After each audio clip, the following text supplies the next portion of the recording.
Hello friends, welcome to my channel Vigyani ma'am. Friends, मो भाबुची आपण माने समस्त बहुत भलरे थिबे।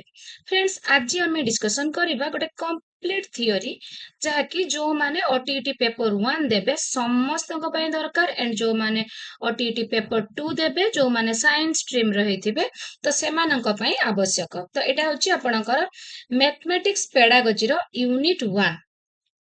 तो मैथमेटिक्स पेडागोजी रो यूनिट 1 आज हमें कंप्लीट डिस्कशन करिबा। तो फ्रेंड्स, जदि आपण मानको मोर वीडियो गुडी को भल लागुथाय लाइक एंड कमेंट करबा को आदो भी भूलिबे नाही। एंड जदि चैनल नुआ अछंती एंड सब्सक्राइब करि दउचंती मोर प्रत्येक वीडियो आपण मानक पाखरे प्रथमे पहुंचीबा सहित OTET and junior teacher qualify करिबा बहुत इजी हे जिवो।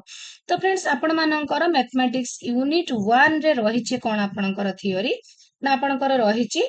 फास्ट होची आमे प्रकृति और परिसर गणितर प्रकृति और परिसर आमे जानिबा। प्रथमे गणितर प्रकृति नेचर ऑफ मैथमेटिक्स एंड आपणकर नेचर ऑफ मैथमेटिक्स भितरे जाउची आपणकर एक्जैक्टनेस जोटा निर्दिष्टता एंड सिस्टमैटिक निर्दिष्ट क्रमता एंड पैटर्न्स जोटा संरचना आपणकर आ गोटे रहउची संक्षिप्तता। तो गणितर प्रकृति जोटा मु आपण मानकु कहिली एबे पॉइंट गुडिक आपणकर एसओटीटी रे एंड होची ओटीईटी जोटा आपणकर ए डिसेंबर 2025 रे जाइतिला सेथिरे मध्ये आपणकर आसीथिला गणितर प्रकृतिर पॉइंट गुडिक सब बेले आसी थाए। माने केमती आसे ना निर्दिष्टता देइथिबो, निर्दिष्ट क्रमता देइथिबो, संरचना देइथिबो, उपरोक्त समस्त देइथिबो किंबा निर्दिष्टता, निर्दिष्ट क्रमता, संक्षिप्तता एंड ता भितरे आउ गोटे किछि अलगा दे देथिबो। तो आपण माने एई जो प्रकृति गणितर रहिछि नेचर ऑफ मैथमेटिक्स पॉइंट गुडी को मने रखिले तो जाय आपण माने आंसर करि पारिबे ना। तो सेति पय आपण मानु कहूची कॉपी रे भल्लो भाबे लेखि नियंतु। एथिरे आपणकर क्वेश्चन तो निश्चय आसीबो। तो आपणकर गणितर प्रकृति निर्दिष्टता, निर्दिष्ट क्रमता, संरचना, संक्षिप्तता। देन आपणकर रहिबो गणित शिक्षादान शिक्षणर लक्ष्य और उद्देश्य। एटा हमर सेकंड पॉइंट रहिबो। थर्ड पॉइंट रहिबो गणित शिक्षादानर निर्दिष्ट उद्देश्य। तो आमे लक्ष्य और उद्देश्य गुडी को मध्ये आमे डिस्कशन करिबा। ता सहित आमे डिस्कशन करिबा आपणकर गणित सहित आपणकर जीन पियाजेट को थियोरी रो कोन संपृक्ति रहिछि। जीन पियाजेट को थियोरी गणित सहित किपरि संपृक्त सेटा मध्ये आमे एठी आलोचना करिबा। एंड आपणकर जो ज्ञानात्मक क्रियात्मक भावात्मक उद्देश्य गुडिक रहुछि पर्टिकुलर को उद्देश्य काहाकु टच करूछि सेटा मध्ये आमे डिस्कशन करिबा। तो फ्रेंड्स देखंतु पुरातन कालरु गढी उठितिबा विभिन्न सभ्यतारे गणित एक स्वतंत्र स्थान अधिकार करि आसीछि। एटा आपण माने समस्त जानिचंती। गणित एक मौलिक विषय जहाँ जीवनर समस्त क्षेत्र को प्रभावित करिथाय। समस्त क्षेत्र को किपरि प्रभावित करूछि आमे आगो को डिस्कशन करिबा। प्रत्येक पाठरे गणितर व्यवहार देखा मिले। आज जो आमे कंप्यूटर जुगर कथा कहूचे, प्रजुक्ति विद्यार जुग कथा कहूचे, एआई जुगर कथा आमे कहूचे, जो आपण आर्टिफिशियल इंटेलिजेंस जुगरे आपण माने एबे पाद देइचंती सबुर मूलरे आपणकर रहुची गणितर व्यवहार। गणित को छाड़िकी आपण सकाळ ठारू राति पर्यंत जो जीवन आपण अनुमान भी करि पारिबे नाही। तो आपणकर प्रसिद्ध ब्रिटिश ज्योतिर्विज्ञानी सर जेम्स जीन्स कहिचंती मु आपण मानक पई तो मत रिलेटेड वीडियो आनिबी बट डेली जो मत गुडिक आपणक पाखकु मु नेई आसुची ताकू आपण नोट करि नियंतु। गणित कॉपी तो आपण निश्चय अलगा करिथिबे सेठी आपण नोट कर नियंतु। फास्ट आसिला आपणकर सर जेम्स जीन को मतरे God is a supreme mathematician who created this well-ordered and systematic universe. सबुठो इम्पोर्टेंट मत मैथमेटिक्स रे तो एटा को आपण माने नोट कर नियंतु। गॉड हेउचंती सबुठो आपणकर सुप्रीम मैथमेटिशियन। जेतिकी मैथमेटिशियन अछंती गॉड होचंती आपणकर सुप्रीम मैथमेटिशियन हु क्रिएटेड जे की क्रिएट करिचंती आपणकर संपूर्ण यूनिवर्स को ऑर्डरली एंड सिस्टमैटिकली।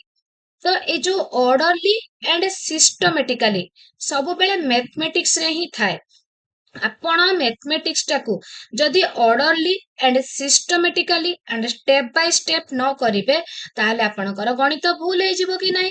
तो गणित रे सब बेले ऑर्डर एंड सिस्टमेटिक स्थान पाई थाए। आपण माने भाबिबेनी जे मु एमिति कहूची बोली गोटे गोटे लाइन रो आपणकर गोटे गोटे क्वेश्चन हबो गोटे गोटे वर्ड रो गोटे गोटे आंसर आपण माने पाई परिबे। तो प्रत्यक्ष रे बा परोक्ष रे गणित हेउची आम जीवनर अविच्छेद्य अंश। एणु गणित रे समस्तंकर अति कम रे व्यवहारिक ज्ञान दक्षता रहिबा आवश्यक। आपण मोटामोटी भाबरे गणितर जो दैनंदिन जीवन रे जो व्यवहारिक दक्षता आपणकर हिसाब पत्र जो रहिला आपण केवल हिसाब पत्र दुकान रे काहेकि फ्रेंड्स देखंतु बड़ बड़ बिल्डिंग जते बेले होउची आपणकर टाइल्स पकेबा कलर करिबा तो सबु किछि रे आपणकर स्क्वायर फुट रो हिसाब रहुची। तो सेति पई फ्रेंड्स आपणकर व्यवहारिक ज्ञान निश्चय आवश्यक। नेक्स्ट देखिबा गणितर अर्थ। गणित शब्दर इंग्राजी भाषा रूप मैथमेटिक्स एटा आपण माने समस्ते परिचित। ताने इंग्राजी भाषा रूप होची मैथमेटिक्स। एही शब्दटी ग्रीक शब्द प्रथमे मने रखिबे केउ शब्द रु आसीची ग्रीक शब्द ना लैटिन शब्द मने रखिबे एटा होची ग्रीक शब्द। ग्रीक शब्द मैथमेटिकेरु आसीची। वेरी वेरी इंपोर्टेंट क्वेश्चन बहुत इंपोर्टेंट फ्रेंड्स। प्रथम कथा हला गणितर इंग्राजी भाषा रूप मैथमेटिक्स। एही शब्दटी ग्रीक शब्द मैथमेटिकेरु आनीत बा आसीची। एई मैथमेटिकेर अर्थ हैला शिक्षणीय विषय समूह। कौन हैला ना शिक्षणीय विषय समूह। वेरी वेरी इंपोर्टेंट क्वेश्चन आपण माने लेखि नियंतु। या परे जो नेक्स्ट एमसीक्यू क्लास करिबी निश्चय क्वेश्चन आसीबो आपण माने मो पूर्वरु आंसर देबे। पुनश्च मैथमेटिकेर मूल ग्रीक शब्द होची मैथमा। आपणकर मैथमेटिक्स आसिला ग्रीक शब्द मैथमेटिकेरु एंड मैथमारु आसिला मैथमेटिके। तो मैथमार अर्थ होची ज्ञान लाभर मूल। ज्ञान लाभर मूल अन्य अर्थरे जदि आमे आकु प्रकाश करिबा सकल ज्ञान आहरणर सहायक उत्स को गणित कुहा जाए। क्वेश्चन पड़िबो गणित काहाकू कुहा जाए। सकल ज्ञान आहरणर सहायक उत्स को सकल ज्ञान सबु प्रकार ज्ञान आपण जो आहरण करिबे ताकू हेल्प जो करूची सेई उत्स। उत्स माने कोन ना जोठू आरंभ होउची जोठी सृष्टि होउची ताकू आमे गणित बोली कहिबा। गणित को हिंदी भाषा रे गणति कुहा जाए। गणित को इंग्लिश रे जेमती मैथमेटिक्स कुहा जाए हिंदी रे गणति कुहा जाए जहा कि गणना विज्ञान भावे सर्वत्र परिचित। गणना विज्ञान गणतिर अर्थ गणना विज्ञान। नेक्स्ट देखिबा फ्रेंड्स गणितर संज्ञा। संज्ञा मत तो सब बेले आसे फ्रेंड्स मन रखिबा को चेष्टा करिवे। एमिति मन रखिबे जेमती 4टी एमसीक्यू रो ऑप्शन आसिले आपण माने गोटे डिफरेंस क्रिएट करिकि आंसर टा जानि पारुथबे। तो जोटी जेते बेले मु मतर वीडियोटा आनिबी सेते बेले मु आपण माननकु कहिबी तथापि आज आपण माने भल भाबे देखि दियंतु। लोक कहिचंती गणित ही मनरे वितर्कर अभ्यास सृष्टि करिवार एक मार्ग अटे। व्हाइट हेड कहिचंती गणित ही व्यापक अर्थरे समस्त प्रकारर अपरह मूलक वितर्कम विकास धारा। एंड रजर बेकन कहिचंती ए जो मन रखिबे रजर बेकन पाखरे चापिकाठी स्वरूप एमती शॉर्टकट वर्ड मन रखिबे। व्हाइट हेड अपरह मूलक वितर्कम विकास एमती वर्ड गुडा मन रखिले भी ना आपण माने डिफरेंस जानी पारिबे। तो आपणकर व्हाइट हेड कहचंती जोटा गणित ही व्यापक अर्थ रे समस्त प्रकारर अवरोह मूलक वितर्कम विकास धारा। रजर बेकन कहचंती गणित शास्त्र विज्ञान समूहर प्रवेश द्वार एवं प्रवेश द्वार खोलिबार चाबिकाठी स्वरूप। Roger bacon कहचंती। आस देखिबा विद्यालय गणित शिक्षा पाई दूरदृष्टि संबंधरे जातीय स्तर रे कोन कहा जायछि। जातीय शिक्षा नीति 1968 कोन कहउछि ना विज्ञान और शिल्प विप्लवर एही दुनिया रे गणित प्रति स्वतंत्र ध्यान दिया जिबा दरकार। जातीय शिक्षा नीति 1968 कहउछि विज्ञान और शिल्प विप्लवर एही दुनिया रे एबे विज्ञानर जुग बोली आमे कहूचे कि नाही। तो विज्ञान और शिल्प विप्लवर एही दुनिया रे गणित प्रति स्वतंत्र ध्यान दिया जिबा दरकार।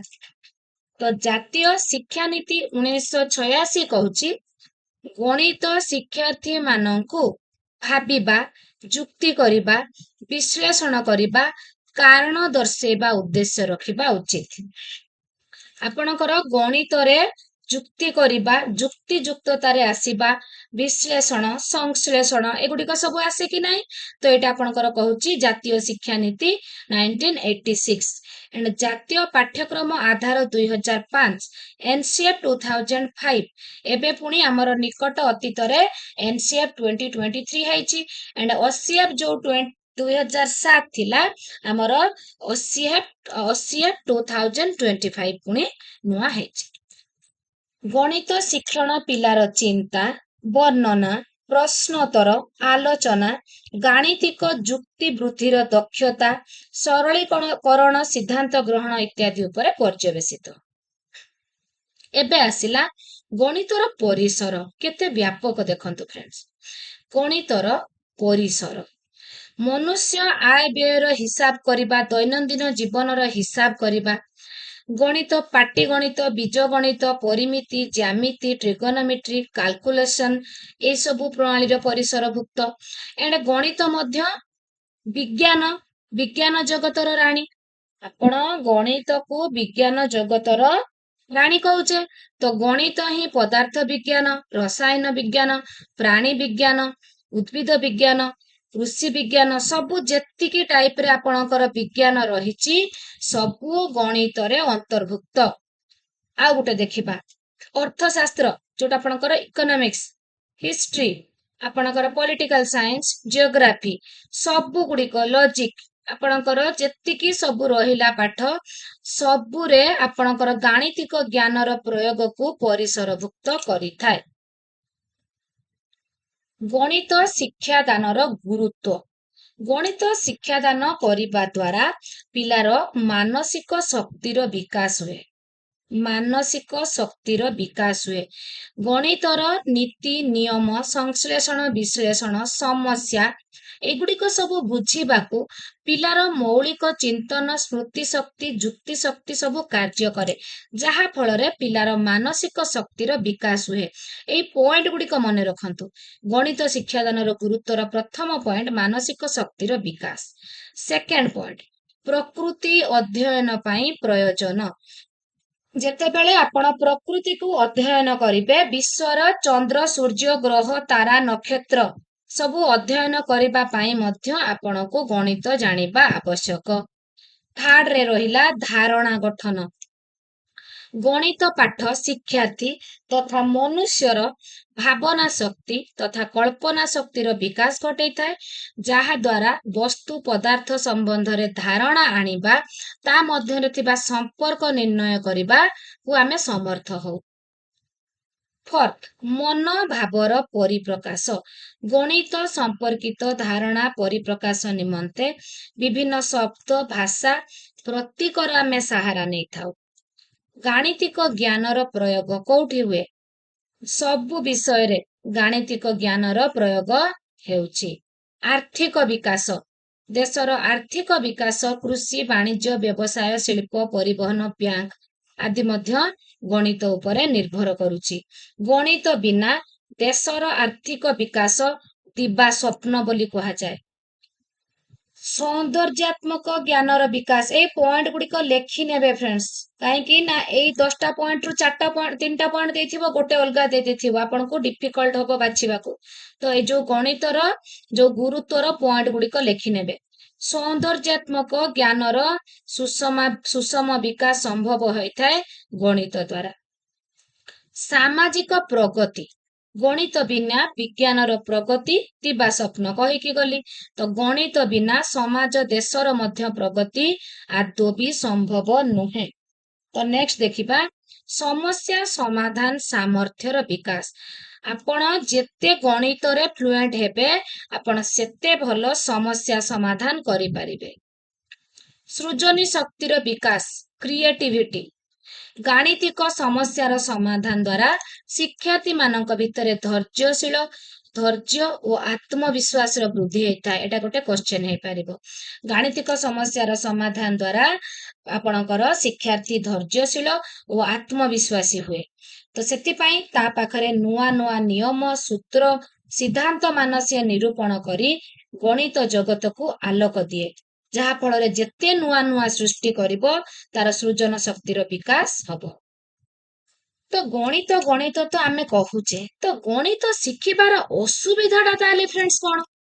ଯଦି ଗଣିତ ଆମର ଏତେ ଆବଶ୍ୟକ, ତାହେଲେ ଗଣିତ ଶିଖିବାରେ ଅସୁବିଧା କଣ ହଉଛି? କାହିଁକି ନା ପ୍ରଥମେ ଗଣିତ ପ୍ରତି ଆମର ସମାଜର ଭୟ ରହୁଛି। ଆମର ପିତା ମାତା, ଶିକ୍ଷାର୍ଥୀ, ଅଭିଭାବକ ସମସ୍ତଙ୍କର ଗଣିତ ପ୍ରତି ଆଗ୍ରହ କମି ଯାଉଛି, ଭୟ ରହୁଛି, କଷ୍ଟସାଧ୍ୟ ବୋଲି ଭାବୁଛନ୍ତି। ସେଥିପାଇଁ ଗଣିତ ଶିକ୍ଷଣରେ ଅସୁବିଧା ସୃଷ୍ଟି ହଉଛି। ଆମର ଜଣେ ଟିଚର ଥିଲେ, କହୁଥିଲେ ଗଣିତ ଅଟଇ ନାରୀ କେଳ ଫଳ, ତା ମଧ୍ୟ ଅଛି କି ମଧୁର ଜଳ।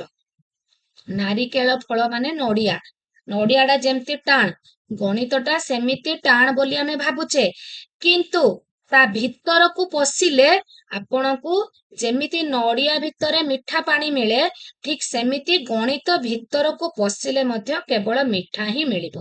କିନ୍ତୁ ଭୟ ଓ ଅକୃତକାର୍ଯ୍ୟ ଗୋଟେ ପଏଣ୍ଟ ଯାହାକି ଶିକ୍ଷାର୍ଥୀ ମନରେ ସୃଷ୍ଟି ହଉଛି, ଯାହା ଫଳରେ ସେ ଅସୁବିଧା ଭୋଗ କରୁଛି। ଗଣିତ ଶିକ୍ଷା ପ୍ରତି ସାମାଜିକ ସମ୍ମାନବୋଧ ରହିଛି ସତ, ମାତ୍ର ତାକୁ କଷ୍ଟସାଧ୍ୟ ବିଷୟ ରୂପେ ସମସ୍ତେ ବିବେଚନା କରୁଛନ୍ତି। ଦେଖିବେ ପିଲାମାନେ ଯୋଉଟାକୁ କଷ୍ଟ ଭାବନ୍ତି ତା ପ୍ରତି ବେଶୀ ଇଣ୍ଟରେଷ୍ଟ ରଖନ୍ତିନି। କଷ୍ଟ ମାନେ ତାକୁ ସବୁବେଳେ ସ୍କିପ୍ କରି ଯିବେ। କିନ୍ତୁ ଯୋଉଟା କଷ୍ଟ, ଦେଖନ୍ତୁ ମୁଁ ଆପଣମାନଙ୍କୁ ଉଦାହରଣ ଦଉଛି। ଆପଣମାନଙ୍କ OTT ସିଲାବସରେ ଯେତେ ଗୁଡିଏ ବିଷୟ ଅଛି, ଯୋଉଟା କଷ୍ଟ ଆପଣଙ୍କୁ ଲାଗୁଛି, ଆପଣ ଯଦି ଡେଲି ତା ପାଇଁ ଘଣ୍ଟେ ଅଧଘଣ୍ଟେ ଟାଇମ ଦେବେ ନା, ଦେଖିବେ ଆପଣ ସେଇଥିରେ ହିଁ ବେଶୀ ଭଲ ମାର୍କ ରଖିବେ। କିନ୍ତୁ ଆପଣ କଷ୍ଟ ଭାବିକି ଏକ୍ଜାମ ଆସୁ ସେଟା ମତେ କଷ୍ଟ ହଉଛି, ସେଟାକୁ ଯଦି ସ୍କିପ୍ କରି ଯିବେ, ଲାଷ୍ଟରେ ପୁରା ସ୍କିପ୍ ହେଇଯିବ ସେଟା। ଯୋଉଟା କଷ୍ଟ ଆମେ ତା ପାଖରେ ହିଁ ରହିବା, ଦେଖିବେ ସେଇଟା ଆପଣଙ୍କୁ ସବୁଠୁ ସୁବିଧା ଲାଗିବ। ତ ଭୟ ଆଦୌ ବି ଆମେ କରିବା ନାହିଁ। ଅନାକର୍ଷଣୀୟ ପାଠ୍ୟକ୍ରମ, ପିଲାଙ୍କୁ ଆଦୌ ବି ଆମେ ବୋଝ ଦବା ନାହିଁ। ଏମିତି ପ୍ରଣାଳୀ, ଏମିତି କୌଶଳ ଆପଣେଇବା ଯେ ପିଲାକୁ ପାଠ୍ୟକ୍ରମଟି ଗଣିତ ପ୍ରତି ଏତେ ଆକୃଷ୍ଟ କରିବ ଯେ ସିଏ ସବୁବେଳେ କରିବା ପାଇଁ ଚେଷ୍ଟା କରିବ। ସ୍ୱଳ୍ପ ଶିକ୍ଷଣ ଉପକରଣ, ଆମେ ପିଲାଙ୍କୁ ପର୍ଯ୍ୟାପ୍ତ ପରିମାଣର TLM ଯୋଗେଇ ପାରୁନୁ। ମୁହଁରେ କହିଦେଲେ ତାକୁ ଡିଫିକଲ୍ଟିଜ ଫିଲ୍ ହଉଛି। ତାକୁ ପିଆଜେଟଙ୍କ ଥିଓରି ଅନୁସାରେ 11 ବର୍ଷ ପର୍ଯ୍ୟନ୍ତ କଂକ୍ରିଟ ଜିନିଷ ଦେଲେ ତାର ଆହୁରି ଫଣ୍ଡାମେଣ୍ଟାଲ କ୍ଲିୟର ହବ। ତ ଆମେ ଯଦି ଆବଷ୍ଟ୍ରାକ୍ଟ ଥିଙ୍କିଂ ରୁ 6 ବର୍ଷ ପାଖରୁ ପଢେଇବା, ତାହେଲେ ତାକୁ ଡିଫିକଲ୍ଟ ତ ଲାଗିବ ହିଁ ଲାଗିବ। ଦେନ୍ ହେଲା ତ୍ରୁଟିପୂର୍ଣ୍ଣ ମୂଲ୍ୟାୟନ ପଦ୍ଧତି। ଅଧିକାଂଶ ଗଣିତ ପାଠ୍ୟକ୍ରମ କେବଳ ଗାଣିତିକ ସୂତ୍ର ମନେ ପକେଇବା ଉପରେ ଆଧାରିତ। ଆପଣ ଯଦି ସୂତ୍ରରୁ ଉଦାହରଣକୁ ନ ଯାଇ ଉଦାହରଣ ଦେଇ ସୂତ୍ରକୁ ଯିବେ, ମାନେ ଆପଣ ଆରୋହ ପ୍ରଣାଳୀରେ ଯିବେ, ଅବରୋହକୁ ଡାଇରେକ୍ଟ ଯିବେନି, ତାହେଲେ ପିଲାଙ୍କୁ ହୁଏତ କରିବାକୁ ଖୁସି ଲାଗିବ। ସୀମିତ ଶିକ୍ଷକ ପ୍ରଶିକ୍ଷଣ, ଅଧିକ ଯେତେ ଟିଚର ମାନଙ୍କୁ ଯେତେ ତାଲିମ ଦିଆଯିବ, ଯେତେ ଅଧିକ ସେମାନଙ୍କୁ ପ୍ରଶିକ୍ଷଣ ଦିଆଯିବ, ଯେତେ ଟ୍ରେଣ୍ଡ କରାଯିବ, ସେମାନେ ସେତେ ଅଧିକ ପିଲାମାନଙ୍କୁ ଶିକ୍ଷାଦାନ ଭଲ ଭାବେ ଦେଇପାରିବେ। ଅନାକର୍ଷଣୀୟ ଶିକ୍ଷଣ ଶିକ୍ଷାଦାନ ପ୍ରଣାଳୀ, ଯୋଉଟା ମୁଁ ଏବେ କହିଲି, ଆପଣ କିଛି TLM ନେବେନି, କିଛି ଆକ୍ଟିଭିଟି ନେବେନି, ଯିବେ ସିଧା ସୂତ୍ର ବ୍ଲାକବୋର୍ଡରେ ଲେଖିଦେବେ, ପିଲାମାନେ ମୁଖସ୍ଥ କର। ତ ଏଇଟା ତ ଆପଣଙ୍କର ପିଲାଙ୍କୁ ନିଶ୍ଚୟ କଷ୍ଟ ଦବ। ତ ଅନାକର୍ଷଣୀୟ ଶିକ୍ଷଣ ଶିକ୍ଷାଦାନ ପ୍ରଣାଳୀ, ଏଇ ପଏଣ୍ଟ ଗୁଡିକ ଆପାତତଃ ଫ୍ରେଣ୍ଡସ୍ ଟିକେ ଲେଖି ନିଅନ୍ତୁ। ଆନନ୍ଦଦାୟୀ ଗଣିତ ଶିକ୍ଷା, ଆପଣଙ୍କର 1993 ୟଶପାଲ କମିଟି ବୋଝମୁକ୍ତ ଶିକ୍ଷା ଲର୍ଣ୍ଣିଂ ୱିଦାଉଟ୍ ବର୍ଡନ ସବୁବେଳେ କ୍ୱେଶ୍ଚେନ୍ ଆସେ। ବୋଝମୁକ୍ତ ଶିକ୍ଷା ରିପୋର୍ଟରେ କୁହାଯାଇଛି, ଆନନ୍ଦ ଶୂନ୍ୟ ଶିକ୍ଷଣରେ ଆମେ ବହୁତ କିଛି ପଢୁ, ମାତ୍ର ଖୁବ କମ ଶିଖୁ ଓ ବୁଝୁ। ଯୋଉଠି ଆନନ୍ଦ ନାହିଁ, ଭୟରେ ଆପଣ ପଢିଯିବେ ସତ, ମାତ୍ର କମ ଶିଖିବେ, କମ ବୁଝିବେ। ଏକଥା କିଏ କହିଛି? ବୋଝମୁକ୍ତ ଶିକ୍ଷା ରିପୋର୍ଟ, ଆକୁ ମଧ୍ୟ ଫ୍ରେଣ୍ଡସ୍ ନୋଟ୍ କରିନିଅନ୍ତୁ। ନେକ୍ସଟ ଦେଖିବା, ଆସିଲା ପିଆଜେଟଙ୍କ ଥିଓରି। ପିଆଜେଟଙ୍କ ମତ ଅନୁସାରେ ଦେଖନ୍ତୁ, ଏଇଟା ତ ସମ୍ବେଦୀକାରକ ପର୍ଯ୍ୟାୟ, ଯୋଉଟା ଆପଣଙ୍କର ଜନ୍ମରୁ 2 ବର୍ଷ, ପ୍ରାକ୍ ସଂକାର୍ଯ୍ୟଧର୍ମୀ ପର୍ଯ୍ୟାୟ 2 ରୁ 7 ବର୍ଷ, ସ୍ଥୂଳ ସଂକାର୍ଯ୍ୟଧର୍ମୀ ପର୍ଯ୍ୟାୟ 7 ରୁ 12 ବର୍ଷ, ଏଣ୍ଡ ଆପଣଙ୍କର ଯଥାଯଥ ସଂକାର୍ଯ୍ୟଧର୍ମୀ ବା ତାର ଆଉ ଗୋଟେ ନାମ ହଉଛି ବିମୂର୍ତ୍ତ ସଂକାର୍ଯ୍ୟଧର୍ମୀ 12 ରୁ ଉର୍ଦ୍ଧ୍ୱ। ତ ଶିକ୍ଷାର୍ଥୀଙ୍କର ଚିନ୍ତନ କରିବାର ପ୍ରଣାଳୀ ଭିନ୍ନ ଭିନ୍ନ। ପିଆଜେଟଙ୍କ ମତ ଅନୁସାରେ ବୟସ ଅନୁସାରେ ପର୍ଯ୍ୟାୟକୁ ସେ ଭାଗ କରିଛନ୍ତି। ମୁଁ ପିଆଜେଟଙ୍କ ଥିଓରି ଅଲରେଡି ଆପଣମାନଙ୍କ ପାଇଁ ଅପଲୋଡ କରିସାରିଛି। ଯଦି ଆପଣମାନେ ସେ ଭିଡିଓଟି ଦେଖି ନାହାନ୍ତି ଏଣ୍ଡ ଦେଖିବାକୁ ଚାହୁଁଛନ୍ତି, ଆପଣମାନେ ଚାହିଁଲେ ଦେଖିପାରିବେ। ସମ୍ବେଦୀକାରକ ପର୍ଯ୍ୟାୟ, ବୌଦ୍ଧିକ ବିକାଶର ପ୍ରଥମ ପର୍ଯ୍ୟାୟକୁ ଜନ୍ମଠାରୁ 2 ବର୍ଷ ବୟସ ପର୍ଯ୍ୟନ୍ତ ସମ୍ବେଦୀକାରକ ପର୍ଯ୍ୟାୟ କୁହାଯାଏ। ଏହି ପର୍ଯ୍ୟାୟରେ ଶିଶୁ ନିଜର ଇନ୍ଦ୍ରିୟାନୁଭୂତି, ସମ୍ବେଦନ କ୍ରିୟା, ଏଇଗୁଡିକ ମନେ ରଖନ୍ତୁ। ସମ୍ବେଦୀକାରକ ପର୍ଯ୍ୟାୟରେ ପିଲାର ଇନ୍ଦ୍ରିୟାନୁଭୂତି, ସମ୍ବେଦନ କ୍ରିୟା, ପ୍ରତିବର୍ତ୍ତ କ୍ରିୟା, ଆଚରଣ ପୁନରାବୃତ୍ତି ମାଧ୍ୟମରେ ବାହ୍ୟ ଜଗତ ବିଷୟରେ ଜ୍ଞାନ ପାଇଥାଏ। ଶିଶୁଠାରୁ ଦୂରରେ ଗୋଟିଏ ଖେଳନା ରଖିଲେ ଶିଶୁ ତାକୁ ପାଇବାକୁ, ଧରିବାକୁ ଚେଷ୍ଟା କରେ। କେଉଁ ବାଟରେ ଗଲେ ଖେଳନାକୁ ସେ ଶୀଘ୍ର ଧରି ପାରିବ, ତାର ଉପାୟ ଚିନ୍ତା କରେ। ତ ଏଇଟା କେବେ କରେ ପିଲା? ଏଇଟା ସମ୍ବେଦୀକାରକ ପର୍ଯ୍ୟାୟ, ଶୈଶବାବସ୍ଥା, ଜନ୍ମରୁ 2 ବର୍ଷ ମଧ୍ୟରେ। ପ୍ରାକ୍ ସଂକାର୍ଯ୍ୟଧର୍ମୀ ପର୍ଯ୍ୟାୟ, ଏହା ବୌଦ୍ଧିକ ବିକାଶର ଦ୍ୱିତୀୟ ପର୍ଯ୍ୟାୟ।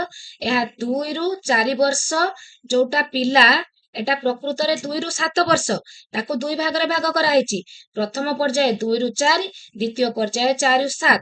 2 ରୁ 4 ବର୍ଷ ମଧ୍ୟରେ ଶିଶୁ ଦ୍ରୁତ ଗତିରେ ଭାଷା ଶିକ୍ଷା କରେ। ଏଣ୍ଡ 4 ରୁ 7 ବୟସ ପର୍ଯ୍ୟନ୍ତ ଶିଶୁ ବସ୍ତୁର ବର୍ଗୀକରଣ କରିବା ଶିକ୍ଷା କରେ। କ୍ରମୀକରଣ, ଶ୍ରେଣୀକରଣ, ବର୍ଗୀକରଣ ସମ୍ପୂର୍ଣ୍ଣ ବିକଶିତ ଏହି ସମୟରେ ହୋଇନଥାଏ। 6 ରୁ 7 ବର୍ଷ ମଧ୍ୟରେ ପିଲାର ବର୍ଗୀକରଣ ବା ଶ୍ରେଣୀକରଣ ସେ ଶିଖେ। ଏଇଟା ପଏଣ୍ଟ କରିନେବେ।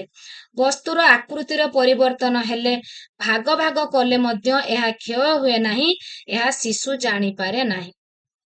ଗୋଟିଏ ବସ୍ତୁର ଆକୃତିର ପରିବର୍ତ୍ତନକୁ ସେ ପ୍ରାକ୍ ସଂକାର୍ଯ୍ୟଧର୍ମୀ ପର୍ଯ୍ୟାୟ ବା 2 ରୁ 7 ବର୍ଷ ମଧ୍ୟରେ ଜାଣିପାରେ ନାହିଁ। ମୋଟା ଓ ଛୋଟ ବୋତଲ ଅପେକ୍ଷା ଲମ୍ବା ଓ ପତଳା ବୋତଲରେ ଅଧିକ ପାଣି ରହିପାରେ ବୋଲି ଧାରଣା କୋଉ ସମୟରେ ପାଏ? ସବୁ ଉଦାହରଣ ମନେ ରଖନ୍ତୁ। ପ୍ରାକ୍ ସଂକାର୍ଯ୍ୟଧର୍ମୀ। ସ୍ଥୂଳ ସଂକାର୍ଯ୍ୟଧର୍ମୀରେ କଣ ହୁଏ ନା, ବସ୍ତୁ ବସ୍ତୁ ମଧ୍ୟରେ ସମ୍ପର୍କ, ଛୋଟ ମଧ୍ୟମ ବଡ ବସ୍ତୁକୁ ନ ଦେଖିଲେ ସମ୍ପର୍କ ସେ କହିପାରେନି। କଂକ୍ରିଟ ଜିନିଷକୁ ଦେଖିକି ସିଏ କହେ। ସଂଖ୍ୟା ଗୁଡିକୁ ଓଲଟା କ୍ରମରେ 1 ରୁ 10, 10 ରୁ 1, 1 ରୁ 100, 100 ରୁ 1, ସେ ସ୍ଥୂଳ ସଂକାର୍ଯ୍ୟଧର୍ମୀ ବା 7 ରୁ 12 ବର୍ଷ ଭିତରେ ସେ ଲେଖିପାରେ। ବହୁମୁଖୀ ଉପାୟରେ ଶ୍ରେଣୀକରଣ, ବର୍ଗୀକରଣ ଏହି ସମୟରେ ସେ କରିପାରେ। ଶିଶୁ ପ୍ରାୟ ସଂଖ୍ୟାର ବ୍ୟବହାର, ବିଭିନ୍ନ ଆକାର, କ୍ରମିକ ଧାରା, ମାପ, ତଥ୍ୟର ବ୍ୟବହାର କରିବାର କୌଶଳ ଶିଖିଥାଏ। ଉଚ୍ଚ ପ୍ରାଥମିକ ସ୍ତରରେ ନିଜର ଧାରଣାକୁ ଯୁକ୍ତି ମାଧ୍ୟମରେ ଉପସ୍ଥାପନ କରିବାକୁ ଚେଷ୍ଟା କରେ। ଏଟା ଗଲା ଆପଣଙ୍କର ସ୍ଥୂଳ ସଂକାର୍ଯ୍ୟଧର୍ମୀ ପର୍ଯ୍ୟାୟରେ ଆପଣଙ୍କର ଯୁକ୍ତି ମାଧ୍ୟମରେ ନିଜର କଥାକୁ ଉପସ୍ଥାପନ କରିବାକୁ ଚେଷ୍ଟା କରେ। ଏଣ୍ଡ ସ୍ଥୂଳ ସଂକାର୍ଯ୍ୟଧର୍ମୀ ପର୍ଯ୍ୟାୟରେ ପିଲା ସଂଖ୍ୟାର ବ୍ୟବହାର, ଏଟା ହଉଛି ଆପଣଙ୍କର 7 ରୁ 12 ବର୍ଷ, ବିଭିନ୍ନ ଆକାର, क्रमिक धारा विभिन्न आकार माने आपणकर जो वस्तुर आकृति समघन आयतघन वृत्त सिलिंडर कोन सब शिखे संख्यार व्यवहार शिखे आपणकर माप आपणकर मीटर लिटर सब जाने तथ्यर व्यवहार जो टाली चिन्ह आपणकर चतुर्थ पंचम सब अच्छी तो यहाँ आपणकर 7 ରୁ 12 वर्ष स्थूल संकार्य धर्मी पर्याय एई समय पिला एगुड़िक सब शिखि थाए एंड अलटा क्रम भी गोटे इंपोर्टाट अच्छी एई पर्याय रे 1 ରୁ 10 10 ରୁ 1 जाए लिखि पारिबो 1 ରୁ 100 100 ରୁ 1 जाए लिखि पारिबो एंड यथायथ संकार्य धर्मी पर्याय 12 वर्ष ऊर्ध्व एटी मेन पॉइंट होची समस्या समाधान मूलक दक्षता जुक्ति संगत चिंताधारा समय दूरता ज्यामितिक समस्या इत्यादि से एई समय करि पारे संज्ञा तत्वर व्याख्या प्रतीकर व्यवहार जो गुडी अंडरलाइन करूची लेखि नेबे उपस्थापना संक्षिप्त भावे वर्णना इत्यादि से एई समय रे करि पारे तो फ्रेंड्स एटा अछि आपनकर पियाजेड थियोरी रो गणितर प्रभाव गणित शिक्षादान रे लक्ष्य और उद्देश्य डेविड हुइलर को मतरे अनेक गुड़िए गणित जानिबा अपेक्षा गणितीकरण जानिबा अधिक गुरुत्वपूर्ण एटा very very important question previous year exam रे बारंबार आसुची एथर भी हुए तो आसीबो तो गणितीकरण आपण 50टा मैथमेटिक्स जानिबा ठारू जदि 50टा गणित जानिबा ठारू जदि गणितर फॉर्मूला जानि होचंती ना ताले आपनको गणित करिबाटा इजी हे जिवो जदि आपण धरंतु आपणकर दैर्घ्य प्रस्थ नै कि आपण आयतक्षेत्रर क्षेत्रफल पिला को कहिबे 20टा बाहर करिबा 20टा मैथ देबे से करूथबो किंतु आपण ताकू जदि केवल फॉर्मूलाटा भल भाबे जणै देबे जे आयतक्षेत्रर दैर्घ्य प्रस्थ तार क्षेत्रफल फल होची दैर्घ्य गुणन प्रस्थ जदि से सूत्र बा से फॉर्मूला बा गणितीकरण को जानि जाए ताहले से आराम से करि परिबो तो अधिक गणित जानिबा अपेक्षा गणितीकरण जानिबा अधिक गुरुत्वपूर्ण जातीय पाठ्यक्रम रूपरेख 2005 अनुଯାयी गणितीकरण दक्षतार विकास साधन हेउची गणित शिक्षार मुख्य लक्ष्य तो गणित शिक्षार मुख्य लक्ष्य एनसीएफ 2005 कहूची कौन ना आपण अधिकरु अधिक गणित करिबा अपेक्षा गणितीकरण को जानिबा आवश्यक एटा होची गणित शिक्षार मुख्य लक्ष्य तो गणितीकरण आक्षरिक अर्थ कहली कौन सी धारणा को सूत्र बा फॉर्मूला रे प्रकाश करिबा साधारण भावे गाणितिक पद्धति और प्रक्रिया सबु को ज्ञानर अन्य परिसर बा गणित भिन्न विषय रे प्रयोग करिबा को गणितीकरण कहा जाए मोटा मोटी भावे सूत्र माध्यम रे जो दैनंदिन जीवन रे आपण ताको जदी प्रयोग करि देबे ना तो आपण भलो भावे जानि जिवे एटी किछि भाबिबार नाही आपणकर जियर कल्याणक मतरे विद्यालय गणित शिक्षार 2 प्रकार लक्ष्य अछि बृहत्तर लक्ष्य संकीर्ण लक्ष्य ए गोटे क्लास रे म आपनको 3-4टा मत कहि सारलेनी सब गुडी को भलो भाबे पॉइंट करंतु एटा तो प्रीवियस ईयर एग्जाम रे बारंबार आसीची वेरी वेरी इंपोर्टेंट आपणकर गणितीकरण एंड इष्टतमीकरण ए दुईटा मने रखिबे उपलब्ध समस्त तथ्य शर्त बा संबलर विनियोग करी समस्यार समाधान को इष्टतमीकरण कहा जाए आपणकर एसओटीटी 2025 रे आसीथिला गणितर उपलब्ध जो तथ्य देथिबो शर्त देथिबो जो रिसर्च थिबो ताकू अप्लाई करिकी जेते बेले आपण समाधान करूचंती ताकू इष्टतमीकरण कहा जाए गणितर प्रश्न तयर समाधान रे सब शर्त थाए अनावश्यक शर्त किंबा शर्तावलीर अभाव रहिबा उचित नुहे आपण देखंतु आपणकर गोटे गणित जदि ठीक भाबे शर्त अनुसार देइथिबो ताले आपण ताकू आराम से समस्या को समाधान करि परिबे ताकू इष्टतमीकरण कहा जाए इंपोर्टेंट एबे आसिला देखंतु ज्ञानात्मक उद्देश्य भावात्मक और मनोक्रियात्मक ज्ञानात्मक भितरे जाउची आपणकर कोन एपटर आसिला साधारण उद्देश्य एगुडा आसिला मुख्य उद्देश्य 2 अंक विशिष्ट संख्या को ऊर्ध्वक्रम अर्धक्रम रे सजाड़िबा विभिन्न चित्र मानक मध्यरु वर्ग चित्र चिन्हिबे क्षेत्रफलर सूत्र कहिबे चिन्हिबे एगुडी को सब होची कोन ଜ୍ଞାନାତ୍ମକ। ଏଗୁଡିକ ସବୁ ଜ୍ଞାନ ଆଧାରିତ।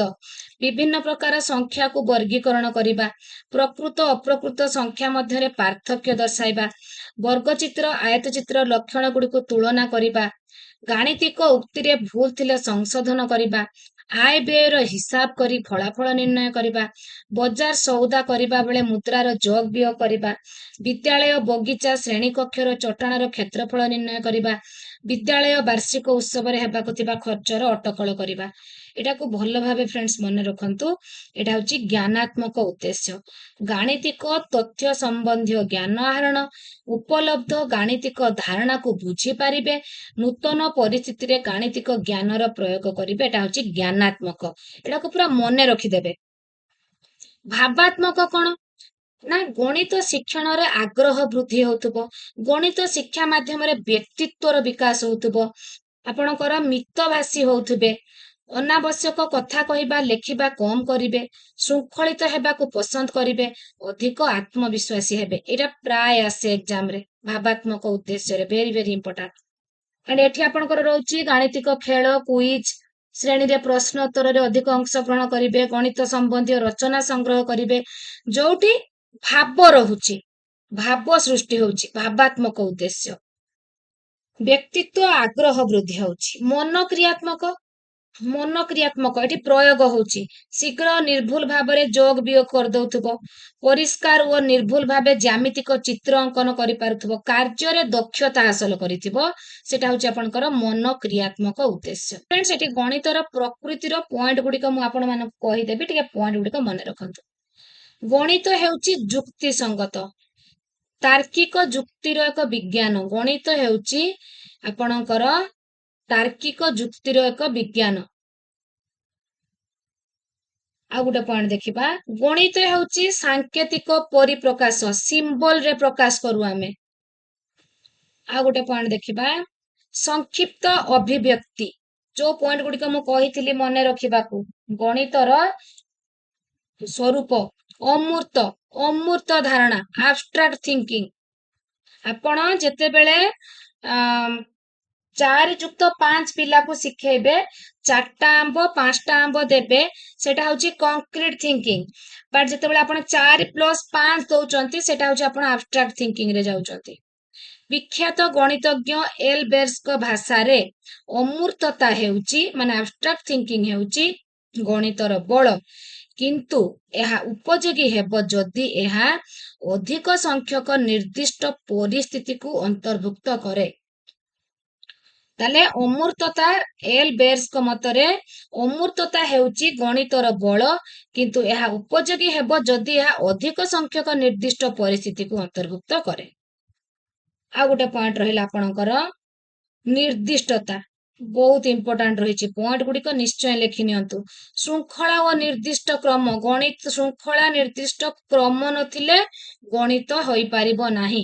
ସଂରଚନା, ପେଟର୍ନ ରହିବା ଆବଶ୍ୟକ। ଦୈନନ୍ଦିନ ଜୀବନରେ ଗଣିତ ଜ୍ଞାନର ଗୁରୁତ୍ୱକୁ ଦୃଷ୍ଟିରେ ରଖି ଜାତୀୟ ପାଠ୍ୟକ୍ରମ ଆଧାର 2005 କହିଛି ଯେ ଚିନ୍ତାରେ ସ୍ପଷ୍ଟତା ଏବଂ ଯୁକ୍ତିତର୍କ ସିଦ୍ଧାନ୍ତରେ ଅନୁସରିତ ସ୍ୱୀକାର୍ଯ୍ୟ ହେଉଛି ଗାଣିତିକ ପ୍ରଚେଷ୍ଟାର କେନ୍ଦ୍ର। ଗାଣିତିକ ପ୍ରଚେଷ୍ଟାର କେନ୍ଦ୍ର। ଚିନ୍ତାରେ ସ୍ପଷ୍ଟତା ଥିବ ଏଣ୍ଡ ଯୁକ୍ତିତର୍କ ସିଦ୍ଧାନ୍ତକୁ ଅନୁସରଣ କରିକି ଆପଣ ସିଦ୍ଧାନ୍ତରେ ପହଞ୍ଚି ପାରୁଥିବେ, ସେଟା ହଉଛି ଗାଣିତିକ ପ୍ରଚେଷ୍ଟାର କେନ୍ଦ୍ର। ଆମେ କମ୍ପ୍ଲିଟ ୟୁନିଟ 1 ପୁରା ଭଲ ଭାବେ ବୁଝିଗଲେ। ୟା ପରେ ମୁଁ ଏଇ ରିଲେଟେଡ MCQ ନେଇ ଆସିବି, ତ ଆପଣ ମାନେ ୟାକୁ ଭଲ ଭାବେ ବୁଝନ୍ତୁ। ଯଦି କିଛି ବୁଝିବାରେ ଅସୁବିଧା ହୁଏ ମତେ ସାଙ୍ଗେ ସାଙ୍ଗେ କମେଣ୍ଟ କରିବେ, ଏଣ୍ଡ ଯଦି ଭଲ ଲାଗିଥାଏ ଲାଇକ୍ ଏଣ୍ଡ କମେଣ୍ଟ କରିବାକୁ ଆଦୌ ବି ଭୁଲିବେ ନାହିଁ। ଆଜି ପାଇଁ ଏତିକି। Take care.